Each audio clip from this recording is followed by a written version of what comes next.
Demà se celebra el Dia de la Constitució i, segons el CIS, és la institució que més confiança genera a la ciutadania espanyola. Li posen una nota mitjana de 6,59 punts. És la més alta fins ara i quasi el doble, per exemple, que la nota que reben els partits polítics.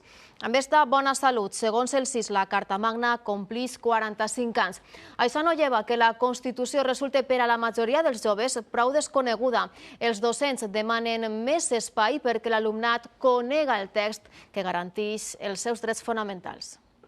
Xics i xiques, sabeu què és això, veritat? En esta clase d'història s'ensenya avui la Constitució. Molt important això de Estado social i democràtico de... Poc coneguda entre un alumnat que ni tan sols havia nascut quan es va aprovar. Me sona al conjunt de tots els drets i deures que tenim els ciutadans. 169 articles, alguns més coneguts que altres. La llibertat d'expressió és important perquè és una cosa per a que tu puguis donar la teva opinió. Per als professors d'història és insuficient el temps que es dedica a estudiar-la. Perquè el temari és molt ample, només els que arriben a batxiller veuran en certa profunditat, i això que hem parlat d'una hora o dos, la Constitució. Per enganxar uns alumnes que no sempre estan amb els cinc sentits, es posa èmfasi en el que els afecta. El dret a vot que ells van a tenir d'ací a poc. Més hores i un pla d'estudis general que aborde tota la història. Se diu molt per part de distintes forces polítiques que això és inconstitucional. Ajudarà a tindre una base crítica. Hi ha un poc de manipulació. I no comprar els discursos en xarxes. Meus pares també estan al corrent i si estic desinformat m'ho expliquen bé. A més coneixements ja són capaços de demanar canvis. Que no hi havia tanta referència als homes i també pensen en les dones. Tots hauríem de tenir una vivenda